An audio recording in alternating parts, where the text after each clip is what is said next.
آج وہ آفرین فاطمہ جس کے گھر کے اوپر جنونی ہندوؤں نے بلڈوزر چلا دیا، امت مسلمہ جو شعور رکھنے والی ہے وہ ہزارہ سال پیچھے جا کے دیکھے، ایک مظلوم عورت ہے اور وہ کوئی عام عورت نہیں ہے۔ اس فاطمہ کا گھر تو 1 کنال میں ہوگا، 2 کنال میں ہوگا، اتنا سا گھر ہوگا، اس کا گھر اتنا نہیں تھا، اس کا اتنا بڑا بنگلہ تھا، اتنا بڑا بنگلہ تھا، اتنا بڑا محل تھا کہ میلوں کے اوپر وہ پھیلا ہوا تھا، میلوں کے اوپر پھیلا ہوا تھا۔ اس گھر کے ایک لان کی، ایک باغیچے کی ایک سائڈ سے دوسرے سائڈ تک پہنچتے وقت لگتا تھا۔ اس محل کے اندر دنیا کی اس وقت کی ہر آسائش موجود تھی، نوکر چاکر موجود تھے، خادم موجود تھے، کھانے پینے کی جتنی چیزیں اس وقت اویلیبل تھی موجود تھیں۔ وہ خاتون بہترین لباس پہن کر اس محل کے اندر بیٹھا کرتی تھی۔ وہ ایسا محل تھا کہ جس کے سامنے سے نہر گزرتی تھی، وہ نہر کے جس کے اندر موسیٰ علیہ السلام صندوق میں بہتے آگے تھے، اتنا بڑا محل تھا۔ اس کے شوہر کو اپنی بادشاہت پہ ناز تھا، بادشاہت پہ فخر تھا، وہ دنیا کا ظالم ترین انسان تھا۔ اتنی بڑی محل کی مالکہ جب موسیٰ علیہ السلام نے لا الہ الا اللہ کہا اور اس نے لا الہ الا اللہ موسیٰ کلیم اللہ کہہ دیا، تو اب اتنا بڑا محل، اتنی بڑی حویلی، اتنا بڑا بنگلہ اس سے چھن گیا، جو ایک دن کے اندر کئی سوٹ ریشمی بدلتی تھی، اس کے بدن کے اوپر پرانا لباس آ گیا، پیون زدہ کپڑے آ گئے۔ جس کے بدن نے محنت اور مشقت کبھی نہیں کی تھی، نوکر چاکر کام کرتے تھے، اس کے ہاتھوں کے اندر میخیں گڑنا شروع ہو گئیں، کیل گڑنا شروع ہو گئے۔ کوئی تکلیف ایسی نہیں تھی، کوئی مشقت ایسی نہیں تھی جو اس پر نہ آزمائی گئی۔ وہ محل، وہ کوٹھی، وہ بنگلہ، وہ حویلی چھن گئی۔ اب اس کمرے میں ہے، اس قید میں ہے کہ جس کے اندر انسان کھڑا ہوتا ہے تو سر چھت کے ساتھ لگ جائے، تنہا کر دیا گیا۔ ایسی حالت میں اس کی زبان سے ایک جملہ نکلا جو قرآن حکیم نے نقل کیا، فرمایا اذ قالت رب ابن لی عندک بیتا فی الجنہ۔ کیسی دعا ہے، کیسی دعا ہے اور کیسا ایمان ہے یہ فرعون کی گھروالی کا، حضرت آسیہ کا، کہ فرعون کے ظلم و ستم کی جب انتہا ہو گئی تو اب ہاتھ بلند کر کے کہتی ہے اذ قالت رب ابن لی عندک بیتا فی الجنہ، اے اللہ یہ حویلی، یہ بنگلہ، یہ کوٹھی، یہ محل، یہ سرسبز و شاداب باغات اور یہ نہر مجھے نہیں چاہیے، مجھے نہیں چاہیے، مجھے تو اپنے پاس جنت میں گھر بنا کے دے دے، اپنے پاس جنت میں گھر بنا کے دے دے۔ یہ آفرین فاطمہ ہندوستان کی جانتی ہے کہ تم اس کا 1 کنال کا گھر بلڈوز کر دو گے تو اللہ اتنا بڑا بنگلہ اور اتنا بڑا محل جنت میں اس کو دے گا کہ جس میں سفر کرتا ہوا جنتی 500 سال تک دوڑاتا رہے گا اپنے گھوڑے کو، وہ زمین ہی ختم نہیں ہوگی، وہ گھر ہی ختم نہیں ہوگا۔ یہ کیا گھر ہے؟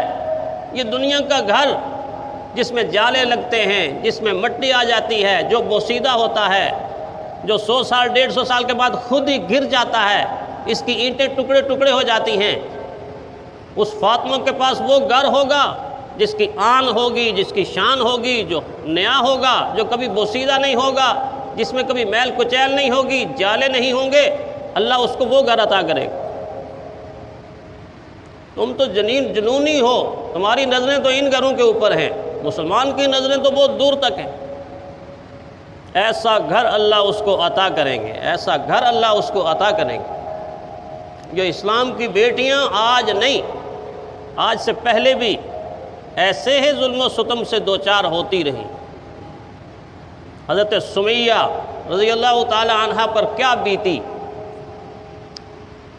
اس معصوم عورت کے جسم کے 2 ٹکڑے ہو گئے، لیکن اسلام کے نور کو دل سے کوئی نہیں نکال سکا، کوئی نہیں نکال سکا۔ حضرت عمر رضی اللہ تعالیٰ عنہ پر کیا ظلم ہوتا تھا، یہی جو بلال پر ہوا، خباب پر ہوا رضی اللہ تعالیٰ عنہما، پیارے پیغمبر صلی اللہ علیہ وسلم کے پاس بیٹھ کے اپنے ظلم کی داستان بتانے لگے. اللہ کے نبی ایسے مجھے لٹایا گیا، اس طرح مجھے تکلیف دی گئی. اور حضور صلی اللہ علیہ وسلم ان کی یہ حالت سنتے ہوئے دیکھا کہ ان کی آنکھوں سے آنسوں کے قطرے بہنے لگے. رسول اللہ صلی اللہ علیہ وسلم بھی ان کو دیکھ کر آبدیدہ ہو گئے، آپ کی آنکھوں میں آنسو آ گئے. اور حضور صلی اللہ علیہ وسلم اپنے مبارک ہاتھ کے ساتھ ایسے جس طرح ماں بچے کے سر میں ایسے کرتی ہے نا، پیار کے ساتھ جولی میں لٹاتی ہے اور پیار کے ساتھ ایسے اس کے سر کو کھجاتی رہتی ہے، اس کے سر کو ہلاتی رہتی ہے. تو رحمت کائنات صلی اللہ علیہ وسلم نے ایسے ان کے سر کو ہلایا، اور پھر ایک ہاتھ سے ہلا رہے ہیں اور دوسرے ہاتھ سے ان کے آنسو ایسے کر کے حضور صلی اللہ علیہ وسلم پوچھ رہے ہیں، ایسے کر کے صاف کر رہے ہیں. خود رحمت کائنات صلی اللہ علیہ وسلم نے کون سی مشقت نہیں برداشت کی. تو اہل ایمان پر اس طرح کے حالات کا پیدا ہونا یہ کوئی نئی بات نہیں ہے، یہ کوئی نئی تاریخ نہیں ہے. ہزار بار اس سے زیادہ بار اس تاریخ کو دہرایا گیا ہے، اور یہ دہرائی جانی ضروری ہوتی ہے، اس لیے کہ جب تک مومن کے خون کے قطروں سے شجر اسلام کی آبیاری نہیں ہوگی، اس وقت تک یہ شجر باراور نہیں ہوگا، یہ پھلے گا نہیں، پھولے گا نہیں. اس لیے کہا نا کہ صحابہ نے لہو سے آبیاری کی ہے گلشن کی، لہو سے آبیاری کی ہے گلشن کی. ہماری باری آئی، اب جان و تن کا امتحان ہوگا، جان و تن کا امتحان ہوگا. اور ہر مومن کو ذہنی طور پر اس امتحان سے گزرنے کے لیے تیار رہنا چاہیے. وہ الگ بات ہے کہ ان کے ایمان سے پہاڑ بھی شرما جاتے تھے، پہاڑوں سے زیادہ مضبوط ایمان ان لوگوں کا تھا. ہمارے ایمان کی اگرچہ وہ کیفیت نہیں ہے، لیکن پھر بھی چنگاری ہوتی ہے. جب تک دبی رہتی ہے کسی کو معلوم نہیں ہوتا، اور جب اس خاک سے باہر آتی ہے تو پورے کفر کے خرمن کو جلانے کے لیے ایک چنگاری کافی ہوتی. اس لیے کہا نا کہ ہری ہے شاخ تمنا، ابھی جلی تو نہیں، دبی ہے آگ جگر کی مگر بجھی تو نہیں. جفا کی تیغ سے گردن وفا شعاروں کی، جفا کی تیغ سے گردن وفا شعاروں کی، کٹی ہے برسر میدان مگر جھکی تو نہیں.